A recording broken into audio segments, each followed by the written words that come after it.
Hello, എല്ലാവർക്കും നമസ്കാരം. നമ്മുടെ ശ്വസനവും വിസർജനവും എന്ന പാഠഭാഗത്തെ രണ്ടാം ഭാഗവുമായിട്ടാണ് നമ്മളിന്ന് കാണുന്നത് കേട്ടോ. അപ്പം ഇന്ന് നമ്മൾ പഠിക്കുന്നത് ആൽവിയോളാർ വാതക വിനിമയം. ഓക്കെ, അപ്പം ഈ ആൽവിയോളാർ വാതക വിനിമയം എന്നത് നമ്മൾ പഠിച്ചു. കഴിഞ്ഞ ക്ലാസ്സിൽ നമ്മൾ എന്താ പഠിച്ചത്? നമ്മൾ ശ്വാസകോശം അല്ലേ, അതിൻ്റെ സ്ട്രക്ചർ, ശ്വാസകോശത്തിൻ്റെ ഘടന പഠിച്ചപ്പോൾ അതിൽ കാണുന്ന വായു അറകളാണ് ആൽവിയോളസ് എന്ന് പഠിച്ചു. എന്താണ് ആൽവിയോളസ് എന്ന് പഠിച്ചു. അപ്പം ഈ ആൽവിയോളസിൽ എന്താണ് ഗ്യാസ് എക്സ്ചേഞ്ച് അല്ലെങ്കിൽ വാതക വിനിമയം നടക്കുന്നു. വിനിമയം എന്ന് വെച്ചാൽ കൈമാറ്റമാണ്. അപ്പോൾ ആൽവിയോളസിൽ വാതക വിനിമയം നടക്കുന്നത് ആൽവിയോളസും രക്തവും തമ്മിലുള്ള വാതക കൈമാറ്റമാണ്. അതാണ് നമ്മൾ ആൽവിയോളാർ വാതക വിനിമയം എന്ന് പറയുന്നത് കേട്ടോ. അപ്പോൾ ഇതിൽ ഈ തന്നിരിക്കുന്നതാണ് നമ്മുടെ ആൽവിയോളയുടെ സ്ട്രക്ചർ. കഴിഞ്ഞ ക്ലാസ്സിൽ നമ്മൾ പഠിച്ചിരുന്നു. ശ്വാസകോശത്തിനകത്ത് ക്യാപ്പില്ലറീസിൻ്റെ അഗ്രഭാഗത്തായിട്ടാണ് വായു അറകൾ അഥവാ ആൽവിയോളസ് കാണപ്പെടുന്നത്. ഓക്കെ, അപ്പോൾ ഈ ആൽവിയോളസിൻ്റെ ഇത് കണ്ടോ, ഈ പിങ്ക് കളറിൽ ഈ മാർക്ക് ചെയ്യുന്ന ഈ ഭാഗം, ഇതാണ് ആൽവിയോളസിൻ്റെ ഭിത്തി.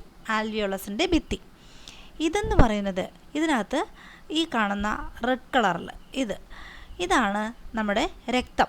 അപ്പം ഈ കാണുന്ന പിങ്ക് പോർഷനാണ് രക്തലോമിക ഭിത്തി. ഓക്കെ, അപ്പോൾ ആൽവിയോളസിൻ്റെ ഭിത്തിയും രക്തലോമിക ഭിത്തിയും രണ്ടും എന്താണ്, ഒരൊറ്റ നിര കോശങ്ങളാൽ നിർമ്മിതമാണ്. കണ്ടോ, ഇങ്ങനെ ഒരൊറ്റ നിര കോശങ്ങളേ ഉള്ളൂ. അതിന് താഴെയും കൂടെ ഒരു റോ ഉണ്ടെങ്കിൽ നമ്മൾ ഡബിൾ ലെയേർഡ് ആണെന്ന് പറയും. പക്ഷേ ആൽവിയോളസിൻ്റെ ഭിത്തിയും രക്തലോമിക ഭിത്തിയും ഒറ്റ നിര കോശങ്ങളാൽ നിർമ്മിതമാണ്.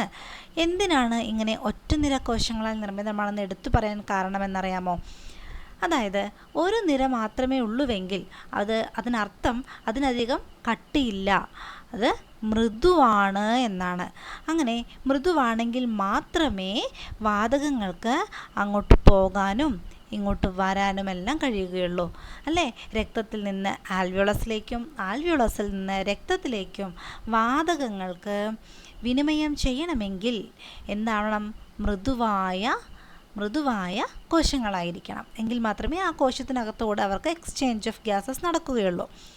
ഓക്കെ, അപ്പോൾ അതാണ് ഇവിടെ പറയാനുള്ളത്. ആൽവിയോളസിൻ്റെ ഭിത്തിയും നമ്മുടെ രക്തലോമിക ഭിത്തിയും ഒറ്റനിര കോശങ്ങളാൽ നിർമ്മിതമാണ്. പിന്നെ ആൽവിയോളസിൻ്റെ ഈ വായു അറകളിൽ എന്താണ്, ഒരു ഈർപ്പം നിറഞ്ഞ ഒരു അറ്റ്മോസ്ഫിയറാണ്. ഈർപ്പമുണ്ട് അവിടെ. എന്തിനാ? ശ്വസനവാതകങ്ങൾ ലയിക്കുന്നു. നനഞ്ഞ ഒരു പ്രതലമാണെങ്കിൽ പെട്ടെന്ന് അവിടെ എന്ത് സംഭവിക്കും? പെട്ടെന്ന് ലയിക്കും, പെട്ടെന്ന് മിക്സ് ആവും അല്ലേ. വന്ന് ചേരുന്ന ഭാഗങ്ങൾ നനഞ്ഞാണെങ്കിൽ പെട്ടെന്ന് തന്നെ അവിടെ ലയനം സംഭവിക്കും. അപ്പോൾ ശ്വസനവാതകങ്ങൾ ലയിക്കും, ഡിഫ്യൂഷൻ എളുപ്പമാക്കുന്നു. ഡിഫ്യൂഷൻ എന്ന് വെച്ചാൽ എന്താണ്? പദാർത്ഥങ്ങളുടെ സംവഹനമാണല്ലേ. ഒരു ഭാഗത്തു നിന്നും മറ്റൊരു ഭാഗത്തേക്കുള്ള പദാർത്ഥങ്ങളുടെ സംവഹനമാണ് ഡിഫ്യൂഷൻ എന്ന് പറയുന്നത്. ഇവിടെ എന്തിൻ്റെ സംവഹനമാണ് നടക്കുന്നത്? എന്തിൻ്റെ വിനിമയം, എക്സ്ചേഞ്ചാണ് നടക്കുന്നത്? വാതകങ്ങളുടെ അല്ലേ. അപ്പോൾ ആ ഡിഫ്യൂഷൻ എളുപ്പമാകാനും ഈ ഈർപ്പം സഹായിക്കുന്നു. അടുത്തത്, ഈ രക്തത്തിലാണ് കാർബൺ ഡൈ ഓക്സൈഡിൻ്റെ ഗാഢത കൂടുതലായിട്ടുള്ളത്. ഈ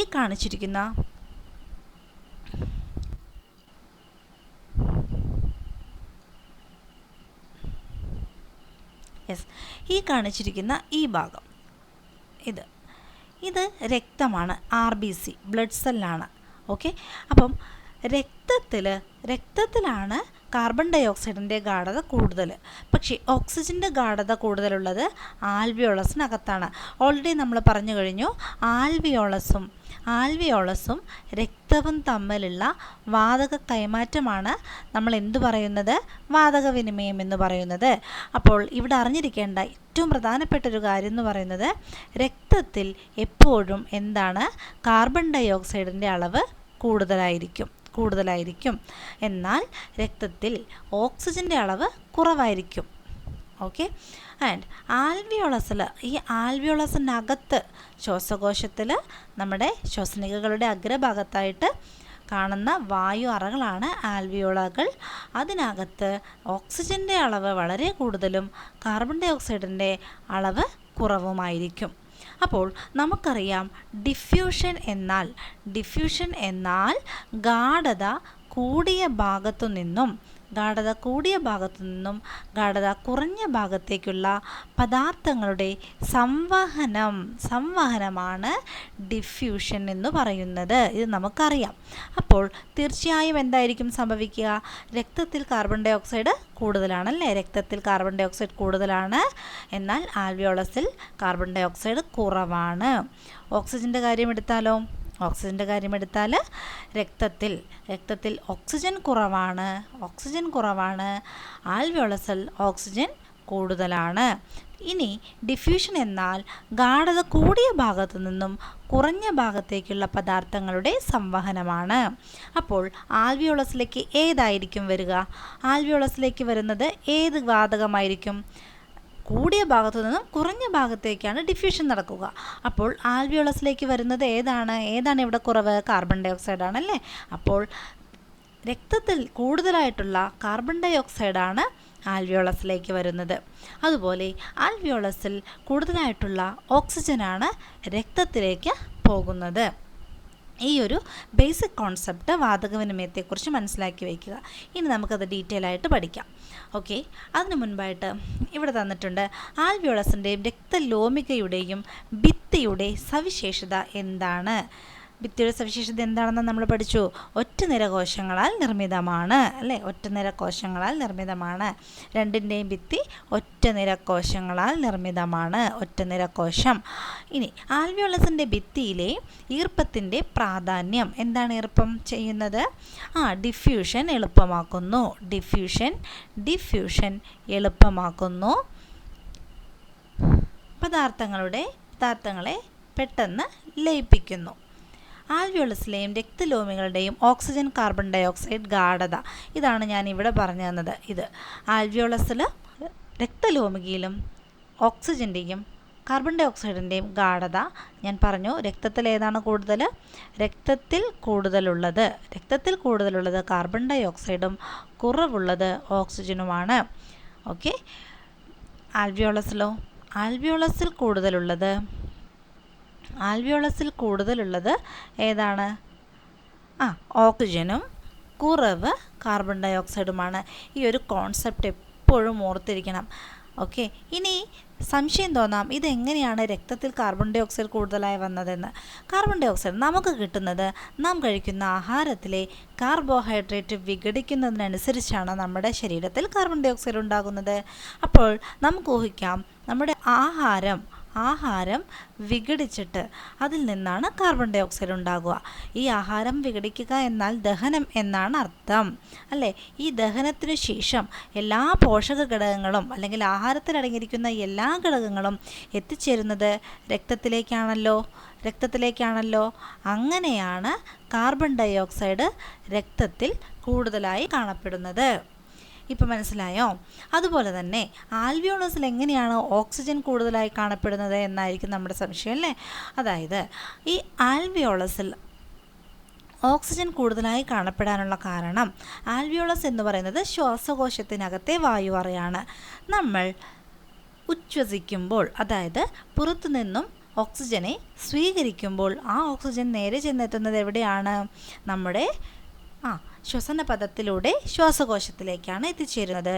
അപ്പോൾ നമ്മുടെ ശ്വാസകോശത്തിൽ ഏറ്റവും കൂടുതലുള്ളത് ഓക്സിജൻ ആയിരിക്കും. അതായത് ആൽവിയോളസിൽ കൂടുതലുള്ളത് ഓക്സിജൻ ആയിരിക്കും. ഓക്കെ, ക്ലിയർ ആയെന്ന് വിചാരിക്കുന്നു. അപ്പം ഇനിയാണ് നമ്മൾ വാതകവിനിമയത്തെക്കുറിച്ച് പഠിക്കുന്നത്. അപ്പം വാതകവിനിമയത്തെക്കുറിച്ച് പഠിക്കുമ്പോൾ നിർബന്ധമായും അറിഞ്ഞിരിക്കേണ്ട ബേസിക് കോൺസെപ്റ്റ് എന്ന് പറയുന്നത് കാർബൺ ഡൈ ഓക്സൈഡ് കൂടുതലായി കാണപ്പെടുന്നത് രക്തത്തിലും ഓക്സിജൻ കൂടുതലായി കാണപ്പെടുന്നത് ആൽവിയോളസിലും ആണ്. ഇത് മനസ്സിലാക്കുക. കാർബൺ ഡൈ ഓക്സൈഡ് രക്തത്തിൽ കൂടുതലായി കാണപ്പെടാൻ കാരണം ദഹന പ്രക്രിയയാണ്. ഓക്സിജൻ ആൽവിയോളസിൽ കൂടുതലായി കാണപ്പെടാൻ കാരണം ഉച്ഛ്വാസത്തിലൂടെയാണെന്ന് മനസ്സിലാക്കുക. അപ്പോൾ ഇവിടുന്ന് തന്നെ ക്ലിയർ ആണ് എന്ത്? കാർബൺ ഡൈ ഓക്സൈഡ് രക്തത്തിൽ നിന്നും ആൽവിയോളസിലേക്കും ഓക്സിജൻ ആൽവിയോളസിൽ നിന്നും രക്തത്തിലേക്കുമാണ് പോകുന്നത്. ഇതാണ് നമ്മുടെ യഥാർത്ഥ വാതകവിനിമയം. ഇനി അതെങ്ങനെയാണ് സംഭവിക്കുന്നത് എന്നാണ് നമ്മൾ പഠിക്കാൻ പോണത്. ഓക്കെ, അതിന് മുൻപായിട്ടൊരു പുതിയ പദം നമുക്ക് പഠിക്കാനുണ്ട്, സർഫെക്റ്റൻറ്റ്. സർഫെക്റ്റൻറ്റ് വായു നിറയുമ്പോൾ സുഗമമായി വികസിക്കാനും വായു ഒഴിയുമ്പോൾ പതുക്കെ ചുരുങ്ങാനും ആൽവിയോളസുകളെ സഹായിക്കുന്നത് അതിനുള്ളിലെ സർഫെക്റ്റൻ്റ് എന്ന പദാർത്ഥങ്ങളാണ്. അപ്പോൾ നമ്മൾ ശ്വസിക്കുമ്പോൾ വായു നിറയുകയാണല്ലേ നമ്മുടെ ശ്വാസകോശത്തിൽ. അപ്പം നിറയുന്നതിനനുസരിച്ച് അത് എക്സ്പാൻഡ് ചെയ്യണം, വികസിക്കണം. ഓക്കെ, അങ്ങനെ വികസിക്കുവാനും ഇനി നമ്മൾ പുറത്തേക്ക് വായുവിനെ നമ്മൾ നിശ്വസിക്കുമ്പോൾ പുറത്തേക്ക് കളയുമ്പോൾ എന്ത് സംഭവിക്കണം? പതുക്കെ ഒന്ന് ചുരുങ്ങണം അല്ലേ. അപ്പം അങ്ങനെ ചുരുങ്ങാനും ആൽവിയോളസുകളെ സഹായിക്കുന്നത് അതിനകത്തുള്ള ചില പദാർത്ഥങ്ങളാണ്. ആ പദാർത്ഥങ്ങൾക്ക് പറയുന്ന പേരാണ് സർഫെക്റ്റൻറ്റ്. സർഫെക്റ്റൻറ്റ് ഇവയുടെ അളവ് തീരെ കുറവായാൽ വെന്റിലേഷൻ ബുദ്ധിമുട്ടായിരിക്കും. ഈ സർഫെക്റ്റിൻ്റെ അളവ് കുറഞ്ഞു പോയാൽ വെന്റിലേഷൻ എന്ന് വെച്ചാൽ നമുക്ക് ശ്വാസം എടുക്കാനും വായു അകത്തേക്ക് വരാനും പുറത്തേക്ക് വിടാനും എല്ലാം ബുദ്ധിമുട്ടായിരിക്കും.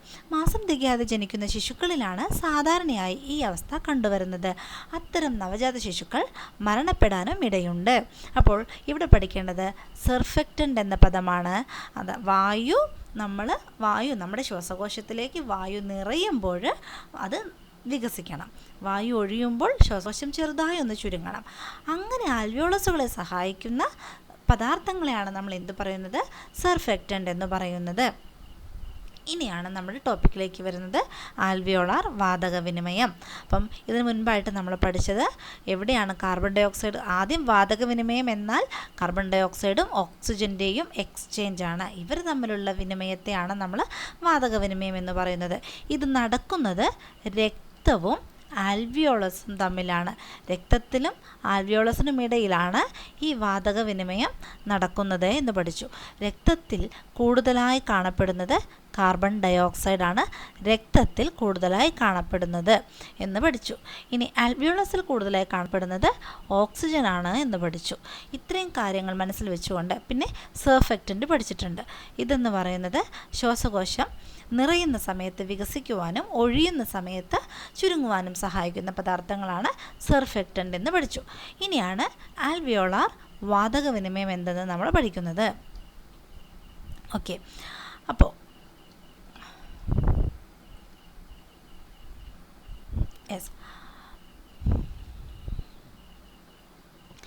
കാർബൺ ഡൈ ഓക്സൈഡിൻ്റെ ഗാഢത പ്ലാസ്മയിൽ കൂടുതലായതിനാൽ ആൽവിയോളസിലേക്ക് കാർബൺ ഡൈ ഓക്സൈഡ് ഡിഫ്യൂഷനിലൂടെ വ്യാപിക്കും.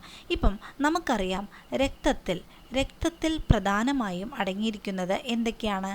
പ്ലാസ്മയുണ്ട്, രക്തകോശങ്ങളുണ്ട്. ഇതാണ് രക്തത്തിലെ പ്രധാനമായും അടങ്ങിയിരിക്കുന്നത് കേട്ടോ. അപ്പം രക്തകോശം ഏതൊക്കെയാണ് അതെല്ലാം നമ്മൾ അടുത്ത ചാപ്റ്ററിലൊക്കെ പഠിക്കും. ഇപ്പം ഇത്രയും മനസ്സിലാക്കുക. രക്തത്തിൽ പ്രധാനപ്പെട്ട രക്തത്തിലെ കോമ്പണൻസ് അല്ലെങ്കിൽ ഘടകങ്ങൾ എന്ന് പറയുന്നത് പ്ലാസ്മയും രക്തകോശങ്ങളുമാണ്. അപ്പോൾ കാർബൺ ഡൈ ഓക്സൈഡിൻ്റെ ഗാഢത പ്ലാസ്മയിൽ കൂടുതലായിരിക്കും. പ്ലാസ്മ എന്ന് പറയുമ്പോൾ രക്തത്തിൽ അല്ലേ, ഇവിടെ പറഞ്ഞു കാർബൺ ഡൈ ഓക്സൈഡ് കൂടുതലായിട്ട് കാണുന്നത് രക്തത്തിലാണെന്ന് പറഞ്ഞിട്ടുണ്ട്. അപ്പോൾ അത് ഗാഢത പ്ലാസ്മയിൽ കൂടുതലായതുകൊണ്ട് ആൽവിയോളസിലേക്ക് കാർബൺ ഡൈ ഓക്സൈഡ് ഡിഫ്യൂഷനിലൂടെ വ്യാപിക്കും. ആൽവിയോളസിൽ കാർബൺ ഡൈ ഓക്സൈഡ് കുറവാണല്ലോ. അപ്പം ഇതെന്ത് ചെയ്യും? ഡിഫ്യൂഷനിലൂടെ രക്തത്തിൽ നിന്നും ആൽവിയോളസിലേക്ക് പോകും. ഇനി ആൽവിയോളസിൽ എന്താണ്? നമ്മളിപ്പം ഈ ഒരു പോർഷൻ ഈ സൈഡിൽ നമ്മുടെ ഈ ലെഫ്റ്റ് സൈഡിൽ തന്നിരിക്കുന്ന ഭാഗം കാർബൺ ഡൈ ഓക്സൈഡിൻ്റെ സംവഹനമാണ് കേട്ടോ. കാർബൺ ഡൈ ഓക്സൈഡ് ട്രാൻസ്പോർട്ട് എന്ന് പറയും. ഈ സൈഡിൽ തന്നിരിക്കുന്നത് ഓക്സിജൻ സംവഹനമാണ്. അതങ്ങനെ മനസ്സിലാക്കി വയ്ക്കുക. ഓക്കെ, അപ്പോൾ ആൽവിയോളസിൽ കൂടുതലായിട്ടുള്ള ഓക്സിജൻ എങ്ങനെയാണ് രക്തത്തിലേക്ക് എത്തുന്നത് എന്നും രക്തത്തിൽ കൂടുതലായിട്ടുള്ള കാർബൺ ഡൈ ഓക്സൈഡ് എങ്ങനെയാണ് ആൽവിയോളസിൽ എത്തുന്നത് എന്നുമാണ് നമ്മൾ വാതകവിനിമയം എന്ന ടോപ്പിക്കിൽ പഠിക്കുക. ഇനി കാർബൺ ഡൈ ഓക്സൈഡിൻ്റെ ഗാഢത പ്ലാസ്മയിൽ കൂടുതലാണ്. അപ്പോൾ ആൽവിയോളസിലേക്ക് കാർബൺ ഡൈ ഓക്സൈഡ് ഡിഫ്യൂഷനിലൂടെ വ്യാപിക്കും. ഡിഫ്യൂഷൻ എന്ന് വെച്ചാൽ നമ്മൾ എന്താണെന്ന് പഠിച്ചിട്ടുണ്ട്. ഇതെന്താണെന്ന്? മർദ്ദം കൂടിയ ഭാഗത്തു നിന്നും കുറഞ്ഞ ഭാഗത്തേക്കുള്ള പദാർത്ഥങ്ങളുടെ സംവഹനത്തെയാണ് നമ്മൾ എന്ത് പറയുന്നത്? ഡിഫ്യൂഷൻ എന്ന് പറയുന്നത്. ഇനി എന്താ സംഭവിക്കുന്നത്? ആൽവിയോളാർ രക്തലോമികകളിൽ വെച്ച് ഓക്കെ, നമുക്കത് ഇങ്ങനെ വരാം അല്ലേ. ഫൈൻ. ഇത് ഓക്സിജൻ സംവഹനം ആദ്യം പഠിക്കാം. ആൽവിയോളസിൽ ഓക്സിജൻ്റെ ഗാഢത കൂടുതലായതിനാൽ ആൽവിയോളാർ രക്തലോമികയിലെ രക്തത്തിലേക്ക് ഓക്സിജൻ ഡിഫ്യൂഷനിലൂടെ വ്യാപിക്കുന്നു. ഇതിനു മുൻപായിട്ട് ഞാൻ നമുക്കൊരു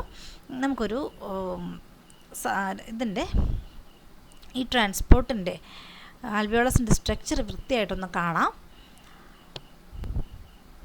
കണ്ടോ, ഇതാണ് ആൽവിയോളസ്. ഈ ബൾബ് പോലെ ഇരിക്കുന്ന ഈ വൈറ്റ് കളർ പോർഷൻ, ഇതാണ് ആൽവിയോളസ്. അതിനകത്ത് ഈ ബ്ലൂ ആൻഡ് റെഡ് കളറിൽ നെറ്റ് പോലെ കാണുന്ന ഭാഗമാണ് കാപ്പിലറീസ് അഥവാ രക്തലോമിക. കണ്ടോ, ഈ രക്തലോമിക നോക്കൂ എത്ര ചെറുതാണ്. ഇതിനെ നമ്മൾ മാഗ്നിഫൈ ചെയ്ത് കാണിച്ചിരിക്കുകയാണ് കേട്ടോ. അപ്പം കാപ്പിലറീസ് കണ്ടുവല്ലോ. ആൽവിയോളസിന് ഈ കാപ്പിലറീസിൻ്റെ അറ്റത്തായിട്ടാണ് ആൽവിയോളസ് ഉള്ളത്. ഇതാ ഈ ഒരു അറയാണ്, ഇതാണ് ആൽവിയോളസ്. ഈ കാണുന്നത് രക്തലോമികയാണ്. ഈ രക്തലോമികയ്ക്കകത്ത് എന്തുണ്ട്? ഈ ഒരു ബ്ലഡ് സെല്ലുണ്ട്. ഇത് കാണുന്ന RBC ആണ്, ബ്ലഡ്. ഓക്കെ, അപ്പം നോക്കൂ, ഈ ഒരു ആരോ മാർക്ക് ശ്രദ്ധിക്കുക. One second.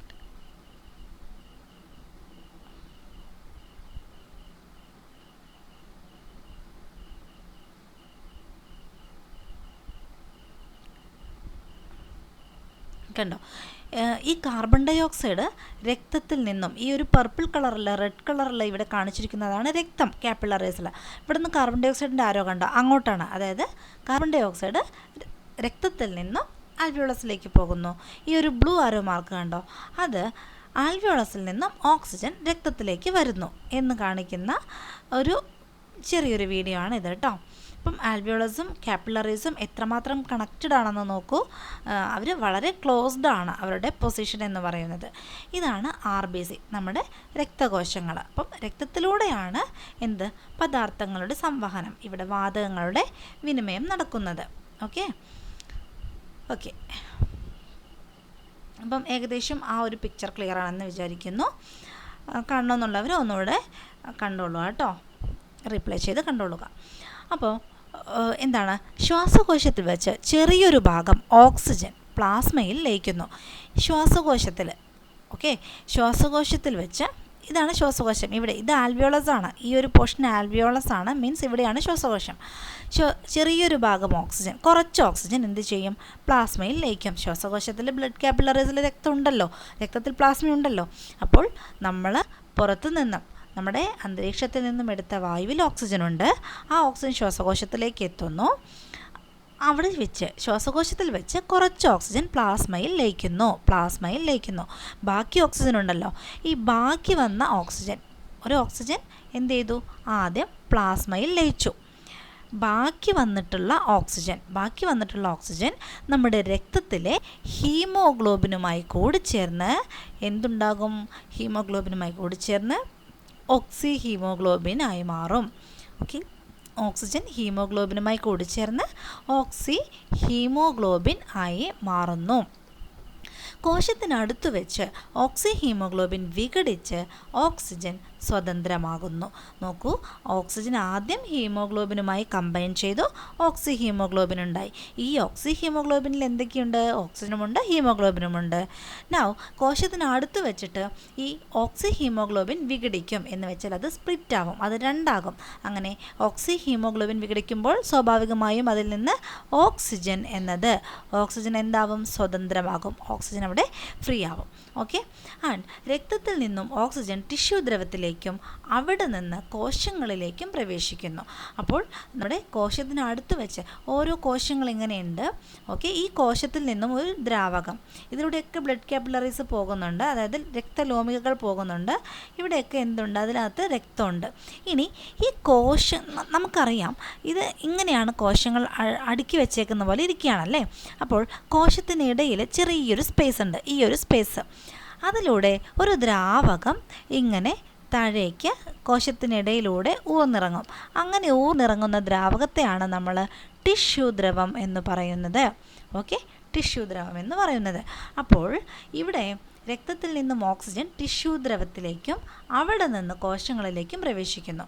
ഇപ്പോൾ നിങ്ങൾ മനസ്സിലാക്കേണ്ട സ്ട്രക്ചർ എന്താണെന്ന് വെച്ചാൽ, കോശങ്ങളിങ്ങനെ അടുക്കി വെച്ചിരിക്കുകയാണ് നമ്മുടെ ശരീരത്തിൽ. കോശങ്ങൾ അടുക്കി വെച്ചിരിക്കുകയാണ്. ഈ ഓരോ കോശങ്ങളുടെ മേളിൽ കൂടെ എന്ത് പോകുന്നുണ്ട്, രക്തലോമികകൾ പോകുന്നുണ്ട്. അപ്പോൾ രക്തത്തിൽ കുറച്ച് ഓക്സി ഹീമോഗ്ലോബിനായിട്ട് ഇങ്ങനെ രക്തത്തിലൂടെ വരികയാണ്. അപ്പോൾ എവിടെയോ വെച്ച് ആ ഓക്സി ഹീമോഗ്ലോബിൻ എന്തായി, വിഘടിച്ചു. ഹീമോഗ്ലോബിൻ വിഘടിച്ചപ്പോൾ ഓക്സിജൻ അതിൽ നിന്ന് സ്വതന്ത്രമായി. അപ്പോൾ ഈ രണ്ട് കോശങ്ങൾക്കിടയിലുള്ള ഈ സ്ഥലം, കോശാന്തര സ്ഥലത്തിലൂടെ ആ ഓക്സിജൻ ടിഷ്യൂ ദ്രവത്തിലേക്ക് എത്തുന്നു. ഇവിടെ എന്തുണ്ട്, ടിഷ്യൂ ദ്രവമുണ്ട്, ഞാൻ പറഞ്ഞുവല്ലോ, ടിഷ്യൂ ദ്രവം ഇവിടെയുണ്ട്. ഓക്കെ, ആ ടിഷ്യൂ ദ്രവത്തിലേക്ക് ഓക്സിജൻ എത്തിച്ചേരുന്നു. എന്നിട്ട് ടിഷ്യൂ ദ്രവത്തിലെത്തിയ ഓക്സിജൻ സ്വാഭാവികമായും നമ്മുടെ കോശത്തിന് എന്തുണ്ട്? പ്ലാസ്മ സ്ഥലം ഉണ്ടല്ലേ. കോശത്തിൻ്റെ സ്ഥലം പ്ലാസ്മ സ്ഥലം എന്നൊക്കെ പഠിച്ചിട്ടുണ്ടല്ലോ. ആ പ്ലാസ്മ സ്ഥലത്തിലൂടെ ഓക്സിജൻ കോശത്തിനകത്തേക്ക് എത്തിച്ചേരുന്നു. ഇതാണ്. അപ്പം നമുക്ക് എന്ത് വേണം? നമ്മുടെ ആവശ്യത്തിന് നമുക്ക് കോശത്തിന് എന്ത് വേണം? ഓക്സിജൻ വേണം അല്ലേ. അപ്പോൾ നമുക്കങ്ങനെയാണ് ഓക്സിജൻ കിട്ടുന്നത്. ഇതാണ് ഓക്സിജൻ ട്രാൻസ്പോർട്ട് എന്ന് പറയുന്നത്. ഓക്കെ,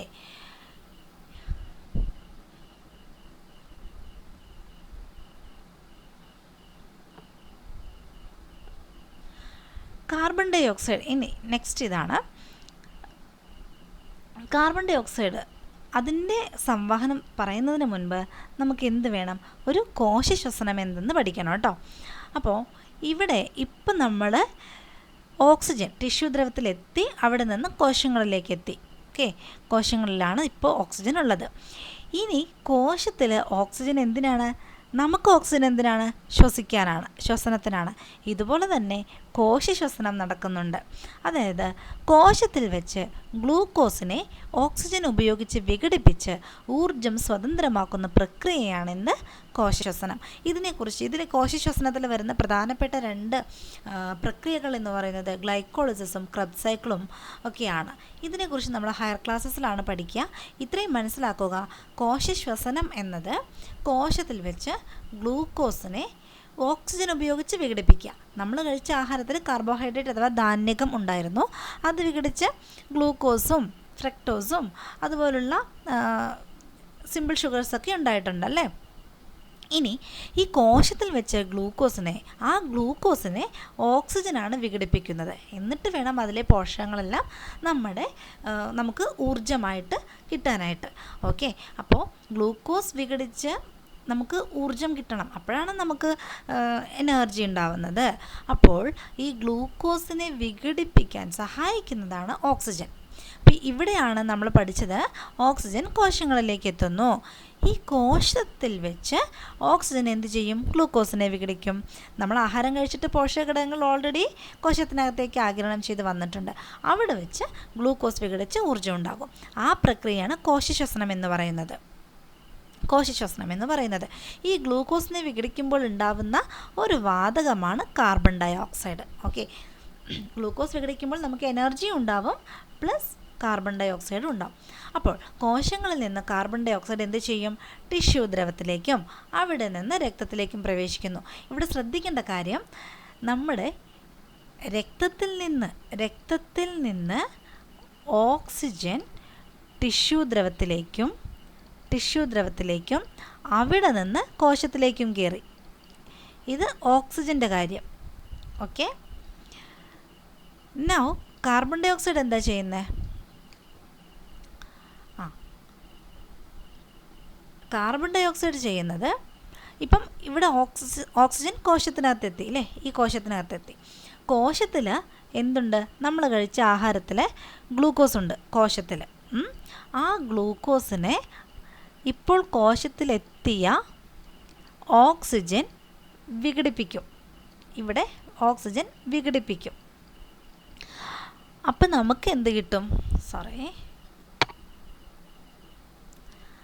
അപ്പോൾ നമുക്ക് ഊർജം കിട്ടും. നമുക്ക് ആവശ്യമായിട്ടുള്ള ഊർജം ഗ്ലൂക്കോസിൽ നിന്നും നമുക്ക് കിട്ടും. ഓക്കെ, ഹാപ്പി, ഊർജം കിട്ടി, ഹാപ്പിയായി. ഇനി ഊർജത്തിനോടൊപ്പം തന്നെ ആ ഗ്ലൂക്കോസിൽ അടങ്ങിയിരിക്കുന്ന കാർബൺ ഡൈ ഓക്സൈഡ് അങ്ങ് റിലീസാവും. ഈ റിലീസായ കാർബൺ ഡൈ ഓക്സൈഡ്, ഇപ്പോൾ മനസ്സിലായോ കാർബൺ ഡൈ ഓക്സൈഡ് എവിടെ നിന്നാണ് വരുന്നതെന്ന്? ഈ കാർബൺ ഡൈ ഓക്സൈഡ് എന്ത് ചെയ്യും?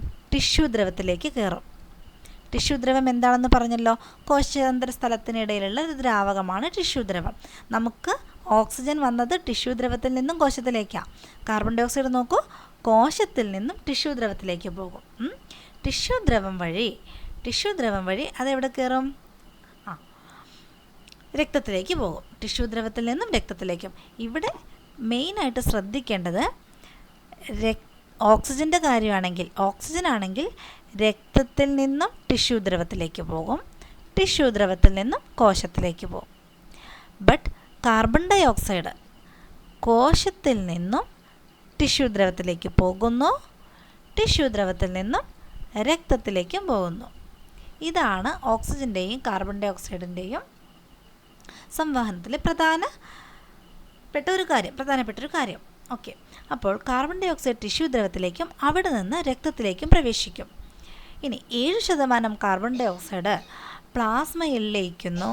അപ്പോൾ രക്തത്തിലാണ് ഉള്ളത്. കാർബൺ ഡൈ ഓക്സൈഡ് രക്തത്തിലേക്കാണ് പ്രവേശിച്ചിരിക്കുന്നത് അല്ലേ. അപ്പോൾ രക്തത്തിൽ എന്തുണ്ട്? പ്ലാസ്മയുണ്ട്. ഇങ്ങനെ 7% കാർബൺ ഡൈ ഓക്സൈഡ് പ്ലാസ്മയിൽ ലയിക്കും. 23% ഹീമോഗ്ലോബിനുമായി ചേർന്ന് കാർബാമിനോ ഹീമോഗ്ലോബിനാകുന്നു. ഓക്കെ, 70% RBCയിലെ ജലവുമായി സംയോജിച്ച് ബൈകാർബണേറ്റ് ആകുന്നു. വളരെ പ്രധാനപ്പെട്ടൊരു കാര്യമാണ്. ഇപ്പം രക്തത്തിലെത്തിയ കാർബൺ ഡൈ ഓക്സൈഡ്, ഓക്കെ, രക്തത്തിലെത്തിയ കാർബൺ ഡൈ ഓക്സൈഡ് അതെന്താണ് അതിന് സംഭവിക്കുന്നതെന്ന് നോക്കാം. കാർബൺ ഡൈ ഓക്സൈഡ് രക്തത്തിലെത്തി, അതിൽ 7% കാർബൺ ഡൈ ഓക്സൈഡ് പ്ലാസ്മയിൽ ലയിക്കും. രക്തത്തിൽ പ്ലാസ്മയുണ്ടല്ലോ, പ്ലാസ്മയിൽ ലയിക്കും. 7% കാർബൺ ഡൈ ഓക്സൈഡ് പ്ലാസ്മയിൽ ലയിച്ചു. അടുത്തത് 23% എന്ത് ചെയ്യും? രക്തത്തിൽ ആരുണ്ട്? ഹീമോഗ്ലോബിനുണ്ട്. അപ്പോൾ 23% കാർബൺ ഡൈ ഓക്സൈഡ് ഹീമോഗ്ലോബിനുമായി ചേർന്ന് കാർബാമിനോ ഹീമോഗ്ലോബിനായി മാറുന്നു. ഓക്സിജൻ നേരത്തെ ഹീമോഗ്ലോബിനുമായി ചേർന്നു, അപ്പോൾ എന്തുണ്ടായേ? ഓക്സി ഹീമോഗ്ലോബിനാണ്. ഇവിടെ കാർബാമിനോ ഹീമോഗ്ലോബിനായിട്ട് മാറി. ഓക്കെ, ബാക്കി 70% ഉണ്ടല്ലോ, ആ ബാക്കി 70% RBCയിൽ എന്തുണ്ട്? രക്തത്തിൽ ധാരാളം വെള്ളമുണ്ടല്ലേ, ആ വരുന്ന 70% ജലവുമായിട്ട് കാർബൺ ഡൈ ഓക്സൈഡ് സംയോജിക്കുന്നു. ഓക്കെ, കാർബൺ ഡൈ ഓക്സൈഡും ജലവും ചേർത്താൽ എന്താ ഉണ്ടാവുന്നത്? ബൈകാർബണേറ്റ് അല്ലേ, ബൈകാർബണേറ്റ് ഉണ്ടാവുന്നു.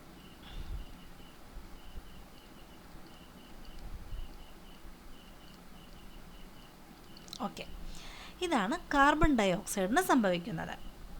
ഇനി ആൽവിയോളാർ രക്തലോമികകളിൽ വെച്ച് കാർബാമിനോ ഹീമോഗ്ലോബിനും ബൈകാർബണേറ്റും വിഘടിച്ച് കാർബൺ ഡൈ ഓക്സൈഡ് പ്ലാസ്മയിലെത്തി. ഇപ്പോൾ ഇതെല്ലാം രക്തത്തിലുള്ളത്. ഈ ബൈകാർബണേറ്റ് ആയാലും കാർബാമിനോ ഹീമോഗ്ലോബിൻ ആയാലും ഇതെല്ലാം രക്തത്തിലാണ്. അപ്പോൾ രക്തം ഇങ്ങനെ ഒരു ഭാഗത്ത് തന്നെ ബ്ലോക്ക് ചെയ്ത് നിൽക്കുകയാണോ? അല്ല, അവരിങ്ങനെ ഒഴുകിക്കൊണ്ടിരിക്കുക. അങ്ങനെ ശ്വാസകോശത്തിലെത്തി ആൽവിയോളയിലെത്തുമ്പോൾ ആൽവിയോളാർ രക്തലോമികകളിൽ വെച്ചിട്ട് ഈ കാർബാമിനോ ഹീമോഗ്ലോബിനും ബൈകാർബണേറ്റും കൂടെ സംയോജിക്കുകയല്ല, വിഘടിക്കും. എന്നിട്ട് ഇവർ വിഘടിക്കുമ്പോൾ കാർബൺ ഡൈ ഓക്സൈഡ് റിലീസാവും. ആ റിലീസായ കാർബൺ ഡൈ ഓക്സൈഡ് പ്ലാസ്മയിലെത്തും, രക്തത്തിലെ പ്ലാസ്മയിലെത്തുന്നു. ഇനി കാർബൺ ഡൈ ഓക്സൈഡിൻ്റെ ഗാഢത പ്ലാസ്മയിൽ കൂടുതലായതിനാൽ ഇപ്പോൾ പ്ലാസ്മയിൽ ധാരാളം കാർബൺ ഡൈ ഓക്സൈഡ് ഉണ്ടായി, അവിടെ ഗാഢത കൂടി. അപ്പോൾ എന്താ ചെയ്യുക?